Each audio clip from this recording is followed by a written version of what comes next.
Buenos días, hermanos, qué gozo estar entre la congregación, estar en la iglesia y qué gozo el poder transmitiros. Mi deseo es transmitiros aquello que el Señor ha puesto, el deseo que ha puesto en mi corazón durante estos días mientras preparaba el mensaje de la predicación.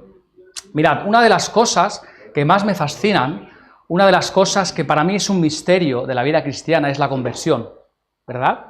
Ese nacer de nuevo.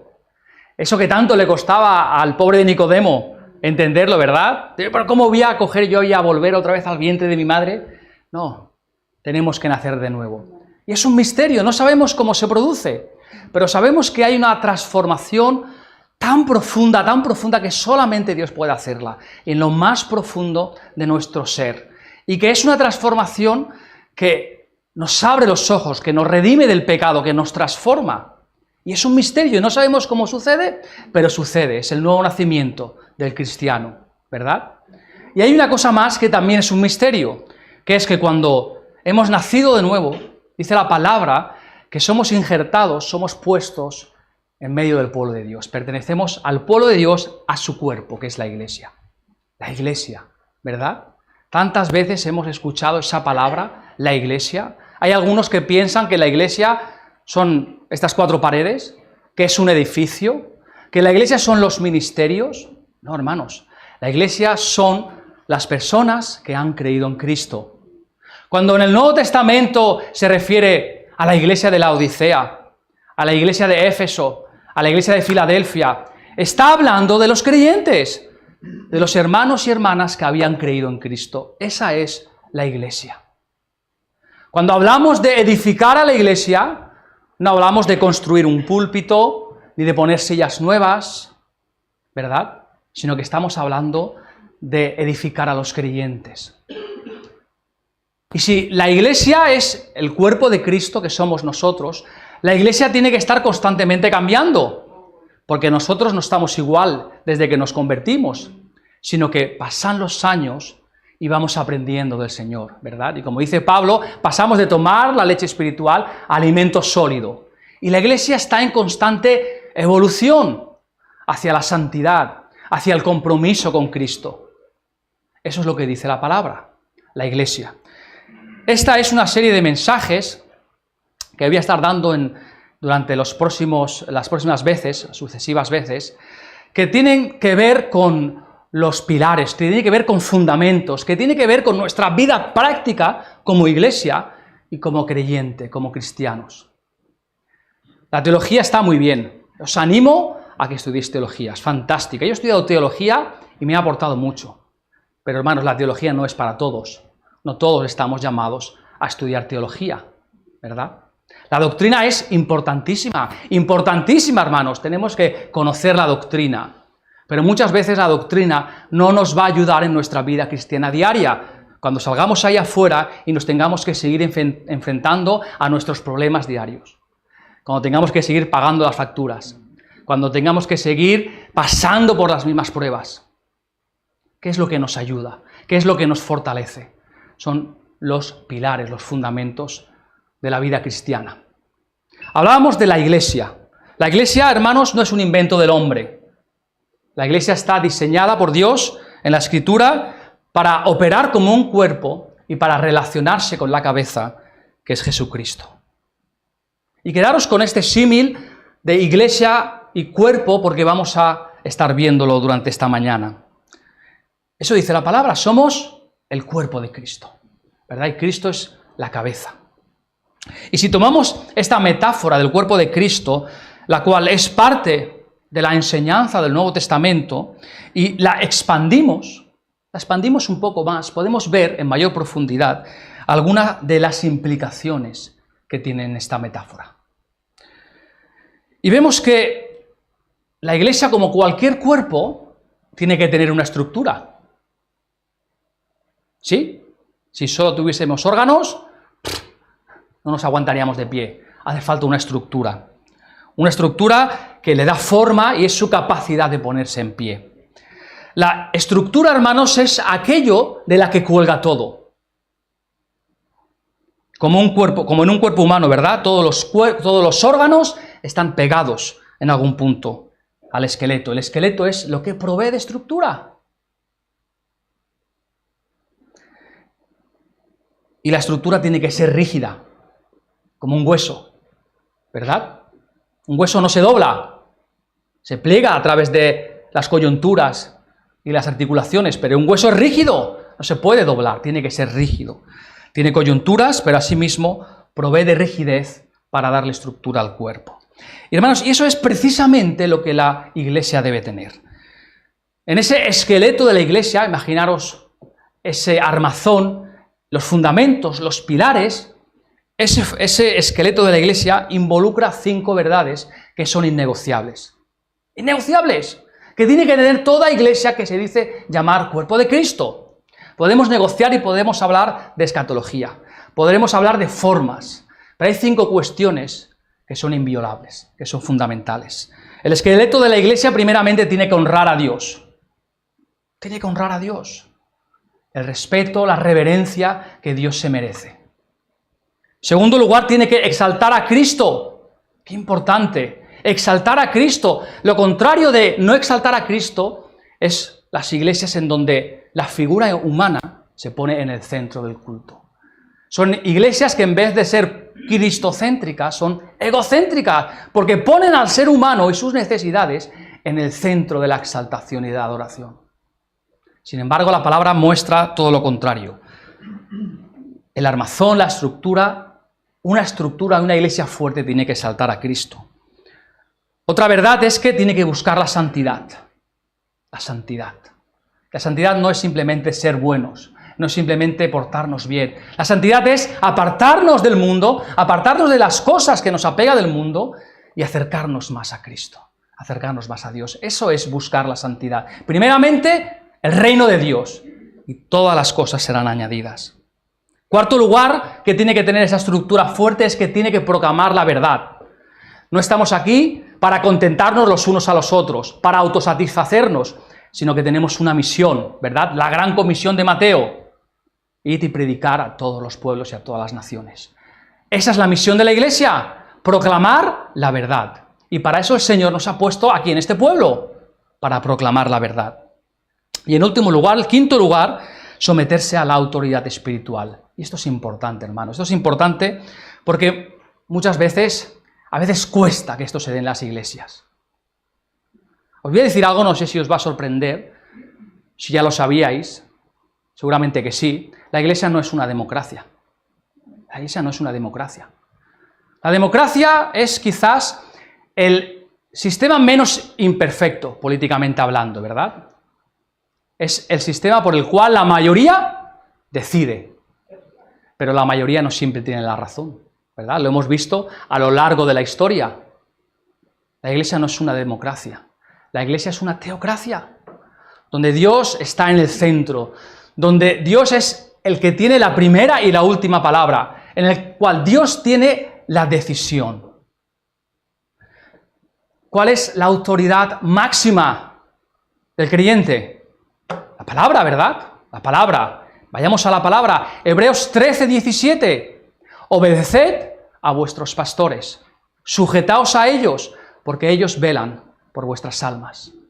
Señor, en su gracia, ha dispuesto que haya líderes, que haya pastores, los cuales están dirigiendo la Iglesia. Y es importante que la congregación, que la Iglesia, se someta a este liderazgo espiritual. Porque así es como funcionan las cosas. Porque Dios es un Dios de orden y no de caos, de orden. Hermanos, la Iglesia, ¿has creído en Cristo? ¿Has nacido de nuevo? ¿Eres iglesia?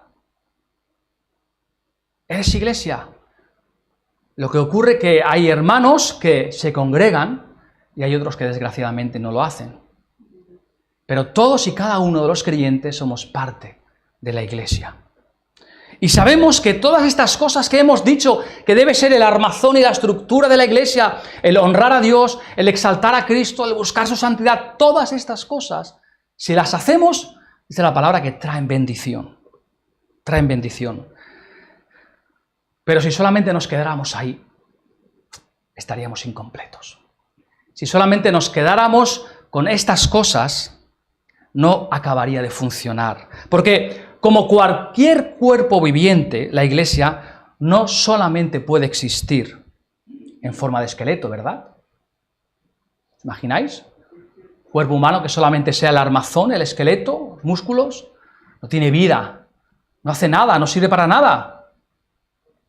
Un cuerpo debe tener órganos internos, debe tener fluidos, debe tener sangre, debe tener pulmones, corazón, debe tener sistemas internos, hermanos. Y esto es lo que le da vida a la Iglesia. Los sistemas internos proveen vida. Y eso, hermanos, también es verdad en la Iglesia. Porque podemos tener una Iglesia que podemos honrar a Dios, ¿verdad? Nuestro culto realmente podemos exaltar y honrar a Dios y a Cristo. Podemos buscar la santidad, anhelar su santidad. Y además el liderazgo puede estar comprometido con todo eso. Proclamar la verdad y llamar a la gente a someterse a la autoridad espiritual. Todo esto se puede dar en una iglesia. Sin embargo, conozco iglesias en las que se dan todo esto y son iglesias frías, muertas. Conozco a muchos hermanos, porque yo vengo de una tradición de iglesias tradicionales. Yo me convertí dentro de las asambleas de hermanos. Las asambleas de hermanos es un movimiento, una denominación que viene de los años del 1800. Principios del 1800, en Inglaterra, allí se inició el movimiento de los asambleas de hermanos, o conocido también como los hermanos de Plymouth o los hermanos libres. Hartos de estar sometidos a una jerarquización y una estructura rígida como era la anglicana, decidieron separarse y constituirse como congregaciones independientes. Tenemos ahí el gran misionero George Muller, gran hombre de Dios, ¿verdad? Estuvo de misionero en Estados Unidos, China, en India, en Australia. Ese movimiento no tardó mucho en venir en España. Estamos hablando del 1868. Cuando empezó la evangelización aquí en España. En el 1869, en la Constitución, no sé, los que habéis estudiado historia la conoceréis, la gloriosa, la Constitución llamada la gloriosa, se dictó la libertad religiosa. Muchos hermanos que habían tenido que emigrar, que habían tenido que exiliarse, volvieron otra vez, juntamente con grandes misioneros ingleses, a empezar a evangelizar España. Uno de ellos, George Lawrence. Gran misionero, gran hombre de Dios. Empezó la iglesia, empezó la obra aquí en España, aquí en Cataluña. ¿Sabíais que en esa época había hasta 19 colegios evangélicos en Barcelona? 19 colegios. Y no solamente en Barcelona, fundó iglesias en Caldas de Montbui, también un colegio en Caldas de Montbui.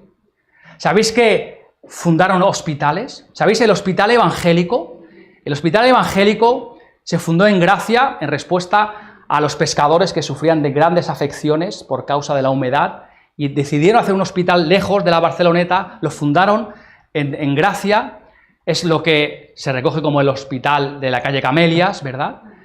Que hoy en día tienen otros terrenos, han modernizado, pero viene de la obra de las asambleas de hermanos.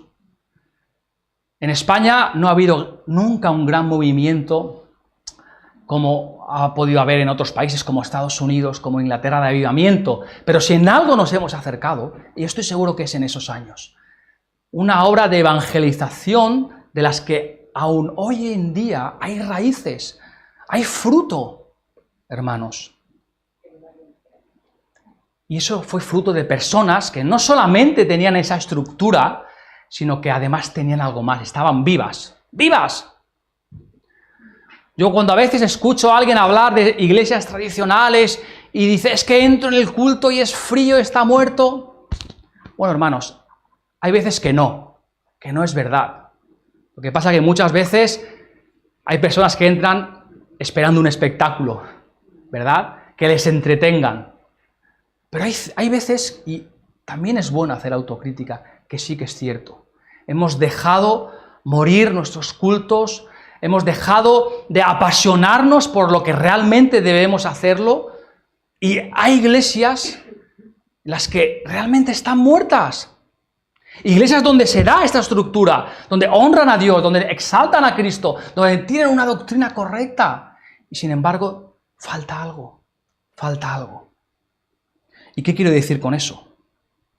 Actitudes espirituales.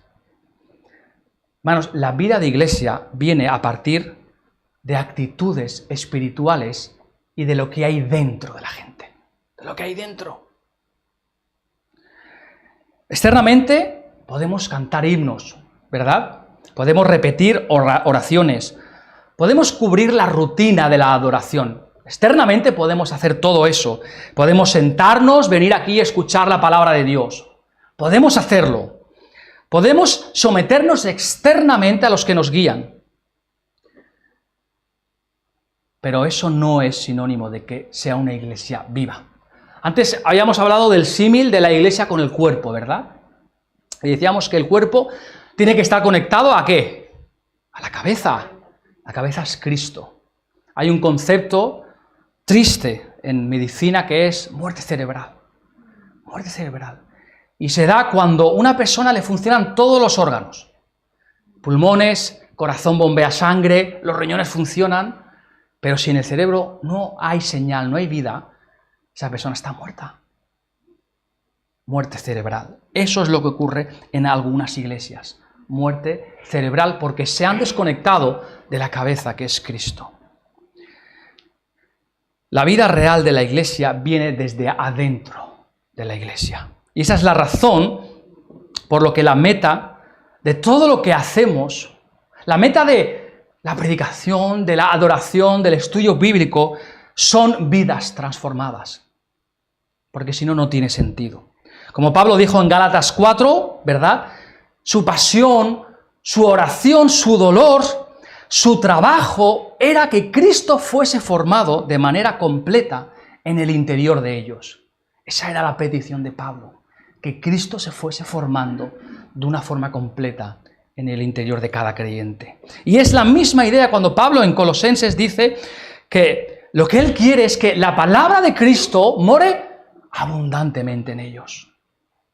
La palabra de Cristo puede morar aquí en tu intelecto, te la puedes saber de memoria, pero esa no es la intención, no es la idea. La palabra de Cristo tiene que morar en tu interior para que cambie tu vida, para que cambie tu vida. En otras palabras, hermanos, que lo que Dios quiere trabajar es nuestro interior. Es nuestro interior. Entonces, fijaros, la meta de todo pastor, de todo líder, de cualquier iglesia, es que todas estas características del esqueleto generen actitudes espirituales apropiadas en los corazones de la gente. Y en un sentido metafórico, que podamos colocar estos órganos dentro de la estructura. Y eso es importante, hermanos, porque muchas veces las motivaciones en la iglesia no son las correctas. A veces son efectivas, pero no son las correctas. Porque, hermanos, no son amenazas externas lo que debe motivar a la iglesia a adorar o a escuchar la verdad o a someterse al liderazgo o a conducirse de manera apropiada. No son amenazas externas lo que hacen eso. No es la manipulación emocional lo que tiene que hacer eso. No es la recompensa material o la popularidad o el respeto lo que debe motivar eso. Sino que eso debe ser motivado únicamente por actitudes internas. Debe ser motivado de adentro hacia afuera. Y podemos verlo resumido. En Gálatas 5 dice más el fruto del Espíritu, ¿verdad? Todos sabéis este versículo, es amor, gozo, paz, paciencia, benignidad, bondad, fe, mansedumbre, templanza. El Espíritu Santo quiere producir en nosotros actitudes internas. Y en eso realmente, hermanos, consiste el ministerio pastoral y consiste la dirección de la iglesia. Eso es en lo que se esfuerza a hacer la iglesia. Eso es en lo que se esfuerzan las maestras de la escuela dominical cuando están hablando y tratando a los niños. Producir en ellos cambios internos, actitudes internas. Lo que el pastor quiere, hermanos, no es confortarnos externamente, pobrecito, que no te pase nada, estás bien, vaya, has tenido un día duro, sino vernos transformados internamente. ¿verdad? Y no tratar de manipular con toda técnica de predicación posible, o toda técnica musical posible, o incluso toda amenaza intimidante. He visto cultos de todo tipo, predicaciones amenazantes, músicas en las que lo que realmente se quiere es ablandar el corazón para recibir a la congregación, porque después viene la ofrenda en muchas ocasiones. Técnicas para motivar a la gente, pero técnicas equivocadas, porque no son técnicas que nacen de lo profundo del corazón y se quedan en la superficie y acaban muriendo, no dan fruto, no dan el fruto que vemos en Gálatas 5. No producen amor, no producen paz, fe, paciencia, no producen nada de eso. Conozco iglesia donde hay realmente liderazgos más propios de dictadores, os lo puedo asegurar, donde se motiva mediante el pensamiento del prestigio terrenal, donde se motiva por recompensas, por el miedo. Sin embargo, no se motiva desde el interior.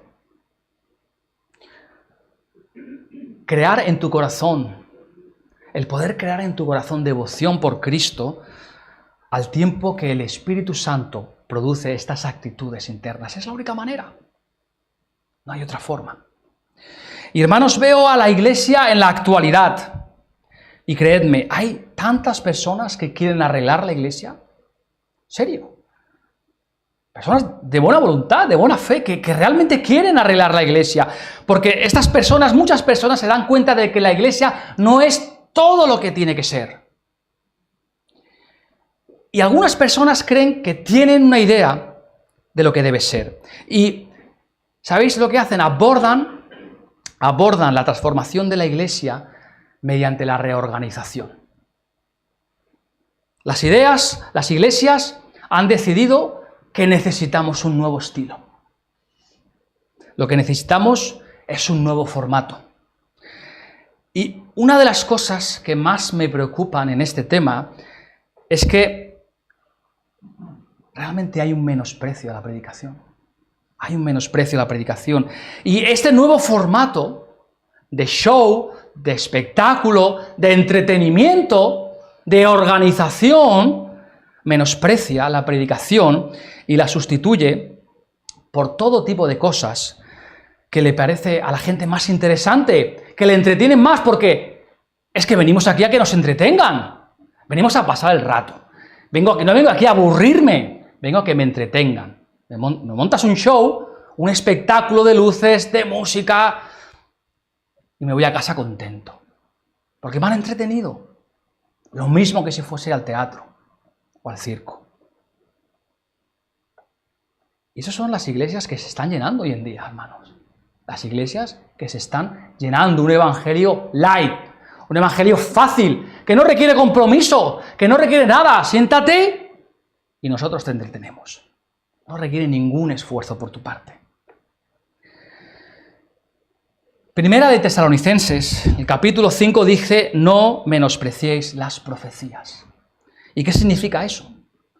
No menospreciar la predicación. El verbo menospreciar significa despreciar, ¿verdad? Pero tiene otra acepción también, que es disminuir. Tomarlo a la ligera. Como si Pablo estuviese diciendo: no disminuyáis la predicación. Y esto es un mandato que se encuentra en Primera Tesalonicenses 5:20, pero es que esto es exactamente lo que la gente está haciendo, disminuyendo la predicación. Y la idea de hoy en día es que si tú lo que quieres hacer, realmente lo que quieres hacer es que tu iglesia esté en el camino correcto, debes reorganizarla. Debes reorganizarla. Tienes que inventar un nuevo método, una nueva metodología. Y al final, fijaros, lo que se obtiene son las mismas personas, el mismo nivel de compromiso espiritual, pero con una estructura diferente. Pero la vida de las personas no cambia, la vida de los creyentes no cambia. Están en el mismo punto. No han evolucionado. Y es triste, porque Es una iglesia que dice la palabra que cuando vengan vientos de doctrina, pues ya sabemos lo que pasará, ¿verdad? Pero fijaros el compromiso con una estructura diferente. ¿Creéis que eso puede cambiar el corazón? Comprometerse con una estructura diferente. Si a lo largo de los años he aprendido algo, es que si las actitudes espirituales están bien, la estructura, la forma y el estilo se vuelven mucho menos importantes. Con esto, entendedme bien, no estoy diciendo que tenemos que volver al sistema de cultos de hace 200 años, ¿verdad? La sociedad, la vida evoluciona, surgen nuevas oportunidades y está bien y es correcto que la Iglesia lo aproveche. Una de las razones por las que el Señor Jesús vino cuando vino y no en otro momento es que se daban las condiciones. Era una época de paz, el ejército romano lo había conquistado prácticamente todo, Europa, Asia Menor, Asia Central. Se disfrutaba de una paz como no se había disfrutado en siglos anteriores, como nunca se había visto, y además había una estructura de caminos, de carreteras, que permitía que el Evangelio se difundiese por todo el mundo conocido. Se daban las condiciones apropiadas. ¿Y qué pasó con la Iglesia cuando se inventó la imprenta? ¿Acaso siguieron escribiendo pergaminos a mano? Se aprovechó la imprenta, ¿verdad? En aquellos años que os hablo de los primeros misioneros ingleses en el 1860, traían unos coches que le llamaban coches Biblia, y repartían folletos y repartían Biblias, aprovechaban lo que tenían. ¿Sabíais que en los cultos utilizaban un sistema que se llamaba linterna mágica para representar escenas bíblicas e himnos? Lo que nosotros hacemos en PowerPoint ya lo hacían. Siempre se ha aprovechado estas cosas y son buenas, ¿verdad? Aprovechemos los métodos, la tecnología para llegar a la gente, pero sabiendo que esto es algo secundario, que lo que realmente necesitamos e importa son las actitudes internas correctas. Porque, acordaos, no queremos entretener a la gente, no queremos que se sientan bien o cómodos, queremos que sus vidas sean transformadas.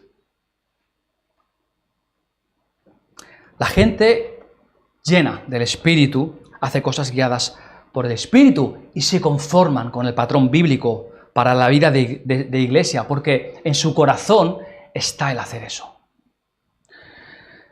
Entonces, hermanos, si una iglesia realmente quiere hacer lo que es correcto, se tiene que centrar en las actitudes, no en asuntos externos, en las actitudes. Algunas iglesias pueden usar el temor para motivar a la iglesia. Y no os lo digo de oídas, sino porque lo he visto. Algunas iglesias lo hacen. ¿Sabéis que hay algunas iglesias donde si el domingo por la mañana no vienes, los ancianos se presentan en tu casa, no para preocuparse, sino para pedirte explicaciones? ¿Sabes que si no entregas tu sobre semanalmente, en algunas iglesias vienen a tu casa? ¿Sabes que si te pierdes la reunión de oración, están ahí para verlo y quieren saber cuáles son tus pecados? Son formas de motivación incorrecta. También puedes ser motivado por la soberbia. Puedes ser motivado por el legalismo. La idea de que si voy a la iglesia, de alguna forma estoy en paz con Dios, estoy haciendo lo correcto y Dios me va a aceptar mejor. Esa forma de pensar es una forma legalista. Pero, hermanos, todas estas cosas son contraproducentes porque permite que la gente encuentre satisfacción en un motivo equivocado. En un motivo equivocado. Si queremos estar cambiando la iglesia, si queremos motivar a la iglesia para que sea lo que necesita ser, trabajemos en el corazón. En el corazón de cada uno. Lo hemos dicho antes, la iglesia soy yo. La iglesia es el señor Playá, esa Rosa, es Dani, es Carmen. La iglesia somos cada uno de nosotros. Trabajemos de una forma que la motivación venga del interior. Trabajemos en el corazón. ¿Y qué es lo que trabaja en el corazón? la verdad y el espíritu. La verdad y el espíritu. Si no dejamos trabajar al espíritu, ¿qué nos queda? Los métodos humanos. Los métodos humanos. Y pensando esta semana y meditando sobre esta serie de sermones, de mensajes y teniendo en mente estas actitudes internas, fijaros que vemos en la Biblia, cuando leemos la Biblia, vemos que hay una serie de actitudes que nos dicen que son fundamentales, que son centrales en la vida del creyente. Y son actitudes fundamentales que a su vez son los pilares de la virtud cristiana. La virtud cristiana. Es una palabra que está en desuso. Yo en mi juventud había escuchado mucho sobre la virtud cristiana. Hoy en día ya no es tan, parece que no es tan importante, ¿verdad? Parece que lo que cuenta son las actitudes externas. ¿Qué es la virtud cristiana? Si tuviésemos que definirlo, la virtud cristiana se puede definir como la disposición para obrar de acuerdo con determinados ideales cristianos, como el bien, la verdad, la justicia o la santidad. La virtud cristiana se opone al pecado. Son como el agua y el aceite, no pueden verse, no pueden mezclarse. Y tienen una gran importancia para el crecimiento espiritual del creyente. Si queremos crecer espiritualmente, necesitamos que en nosotros se den estas virtudes cristianas. Pero la virtud cristiana no está de moda hoy en día, porque es algo que requiere esfuerzo, que requiere esforzarse, que no sale de manera natural, que tiene que entrenarse, que tiene que pedirse. Y eso tiene un coste. No es algo cómodo, no interesa, lo apartamos. Es más fácil y sencillo ser cristianos de domingo con las obligaciones justas, ¿verdad? Bueno, yo soy bueno, no hago daño a nadie, voy el domingo a la iglesia, saludo a los hermanos, doy en la ofrenda. Bueno, y a veces hasta hago el devocional cuando me acuerdo. Muchos cristianos que piensan así. Yo lo tengo todo ya, lo hago todo. Pero ocurre que mi vida espiritual está estancada, no avanza. Desde hace años se encuentra en el mismo punto de compromiso, no avanza. Mi vida cristiana siempre es la misma y mi compromiso con Dios siempre es el mismo. He caído en una rutina religiosa. Una rutina religiosa. Jueves, culto de oración. Domingo por la mañana, culto de oración, estudio bíblico. De la semana, de vez en cuando el devocional. Oro por la mañana, oro por la noche. Son rutinas. Pero en nuestro corazón, en nuestro interior, no está ardiendo esa necesidad por el amor de Dios y esa necesidad del amor a su palabra, de esa pasión que vemos, que cuando hablábamos de esos hombres, grandes hombres de Dios, misioneros, que desafiaron su tiempo, desafiaron compromisos, desafiaron todo tipo de cosas para predicar, estaban movidos por esas actitudes internas. Hubiese sido más fácil, ¿no?, quedarse en casa. Algunos dejaron trabajo, trabajos bien remunerados, trabajos bien pagados, simplemente por aceptar el llamamiento al cual habían sido llamados. Muchos hermanos vemos que han caído en una rutina religiosa cuando la vida cristiana, hermanos, esencialmente es experimentar a Dios. Esa es la verdadera llenura del Espíritu, tener una verdadera relación con Dios. La llenura del Espíritu, que no se engañe, no es hablar en lenguas, no es profetizar. La llenura del Espíritu es estar lleno de Dios, es tener el deseo en mi corazón de amarle, de servirle, de seguirle, de que mi pensamiento esté continuamente en Él. Eso es crecer en el Señor, crecer en actitudes internas. Es lo que envuelve a la estructura, lo que da vida y salud a un cuerpo, las virtudes cristianas. Hermanos, y esto que debería ser la introducción y que esta semana deberíamos empezar viendo la primera virtud, pues ocurre lo que muchas veces ocurre, que uno se empieza a preparar el sermón y cuando llega al final de la introducción ve que ya ha ocupado más de la mitad del tiempo, ¿verdad? Así que mi decisión ha sido la de tener en este día esta introducción que yo he creído necesaria. Porque simplemente vengo aquí, me planto y empiezo a hablar la fe, la humildad, el amor, está bien, pero ¿por qué? Y lo que quiero que entendáis es el por qué necesitamos estas cosas.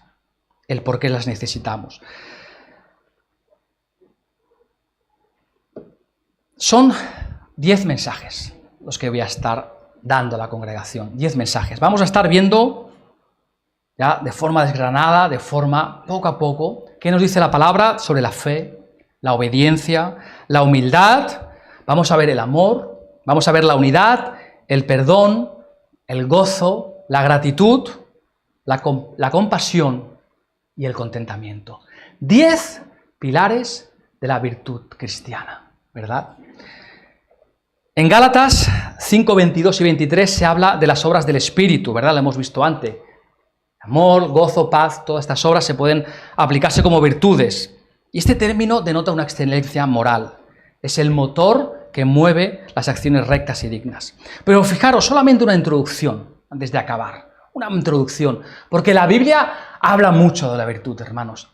Os lo aseguro, habla mucho de la virtud. Fijaros, en el Antiguo Testamento, Moisés escogió hombres virtuosos para que le ayudaran en la tarea de juzgar al pueblo de Israel. Éxodo 18, 21 a 25 dice: además escoge tú de entre todo el pueblo varones de virtud, temerosos de Dios, varones de verdad que aborrezcan la avaricia, y ponlos sobre el pueblo, por jefe de millares, de centenas, de 50 y de 10. Ellos juzgarán al pueblo en todo tiempo. Sigue hablando y sigue diciendo, y dice: escogió Moisés varones de virtud de entre todo Israel, y los puso por jefes sobre el pueblo, sobre miles, sobre 100, sobre 50. Varones de virtud. ¿Quiénes eran? ¿Los estudiosos? ¿Los religiosos? ¿Los intelectuales? No. Temerosos de Dios, varones de verdad, que aborrezcan la avaricia. Ruth recibió el calificativo de mujer virtuosa. Ruth 3:11. Ahora pues, no temas, hija mía, yo haré contigo lo que tú digas, pues toda la gente de mi pueblo sabe que eres mujer virtuosa. Proverbios 31:10. Mujer virtuosa, ¿quién la hallará? Y luego pasa a desgranar todas las excelencias. Pero no solamente eso, en el Antiguo Testamento, en el Nuevo Testamento, Filipenses 4:8, nos dice que las virtudes cristianas deben estar constantemente en el pensamiento de todo creyente. Por lo demás, hermanos, todo lo que es verdadero, todo lo honesto, todo lo justo, todo lo puro, todo lo amable, todo lo que es de buen nombre. Si hay virtud alguna, si hay algo digno de alabanza, en esto pensad. Virtudes. Segunda de Pedro 1:5 nos dice que la virtud es la consecuencia de la fe en acción. Vosotros también, poniendo toda diligencia por esto mismo, añadid a vuestra fe virtud, y a la virtud conocimiento. Pero sigue diciendo, primera de Pedro 2:9, que los cristianos dicen que somos pueblo adquirido por Dios. ¿Con qué objeto? Con el objeto de anunciar las virtudes de aquel que nos llamó de las tinieblas a su luz admirable. Las virtudes. Es una característica del Señor, ¿verdad? En Él se daban todas las virtudes que vamos a estar viendo. Todas y cada una de ellas. Hermanos, me gustaría que este mensaje fuese una confrontación en vuestras vidas, que no solamente basta con haber creído y ya está, sino que tenemos un llamado como pueblo de Dios, como iglesia, como creyentes, como queráis. ¿Por qué, hermanos? Porque Jesús decimos que vino a salvarnos, y es correcto, pero no solamente vino para salvarnos. Jesús vino para darnos vida eterna, y es correcto, pero no solamente vino para darnos vida eterna, sino que Él quiso vivir entre hombres y mujeres, entre nosotros quiso estar viviendo. Quiso escuchar nuestras voces, quiso saber de nuestros problemas, de nuestro sufrimiento. Y por eso, hermanos, tenemos todos un llamamiento. todos los creyentes, no solamente a aceptarlo cuando nos convertimos como el Señor de nuestras vidas, sino también para amarle como Él nos ha amado, hermanos. Tenemos un llamado para darle nuestra vida, nuestro tiempo, nuestro esfuerzo. Hermanos, somos conscientes de que Dios envió a su Hijo porque además de salvarnos, es que quería tener comunión con nosotros. Que Dios no se conforma solamente con darte la vida eterna, que ya es mucho. Es que además quiere tener comunión. Es que es increíble. Nos damos cuenta de que realmente podemos llamar a Jesús amigo, porque es un amigo real, no solamente una forma, una palabra. Es un amigo real en todo tiempo a nuestro lado. ¿Cómo no vamos a darle todo lo que Él nos pida? Y si vemos todo esto, ¿por qué aún insistimos en tener vidas grises, vidas cristianas grises, vidas amargadas, cuando Él nos lo ha dado todo?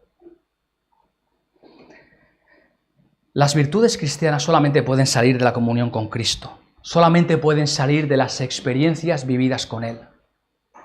Solamente. Las virtudes cristianas son la carne, las vísceras, la sangre, los órganos que cubren la estructura de la iglesia y que dan vida al cuerpo. Por eso quería enfocarme en esta mañana, y con esto acabo, de la importancia de hacer un autoexamen. Un autoexamen, realmente, delante del Señor, de nadie más. ¿Será esto en mi vida? ¿En qué grado? ¿Serán todas estas virtudes? Fe, amor, humildad, paciencia, compasión, ¿verdad? Yo estoy seguro que el Señor quiere tratar más de una en cada uno de vosotros. Estoy seguro que lo que Él quiere es tratar y transformarnos internamente. Démosle la oportunidad de que Él nos cambie. Ya nos ha cambiado nuestro destino. Hemos pasado de muerte a vida, ¿verdad? Tenemos ahora un hogar celestial. Nos ha cambiado nuestro destino. Pero Él quiere ir más allá. Él quiere cambiar tu vida aquí en la tierra. Él quiere cambiar tu vida aquí para que le sirvas mejor, para que seas más feliz, para que no seas un cristiano gris, amargado, que solamente está esperando que pasen los días y que sí, que son salvos, pero como dice la palabra, como por fuego, ¿verdad? Aprovechemos el tiempo que el Señor nos da, porque es un tiempo limitado, no vamos a estar siempre aquí. Es un tiempo que podemos aprovechar para servirle, para crecer espiritualmente, hermanos. Que el Señor os bendiga y Dios mediante, que Él me dé también la sabiduría para poder tratar de estos temas y con la intención de que la Iglesia crezca, de que la Iglesia sea transformada internamente. Que el Señor os bendiga.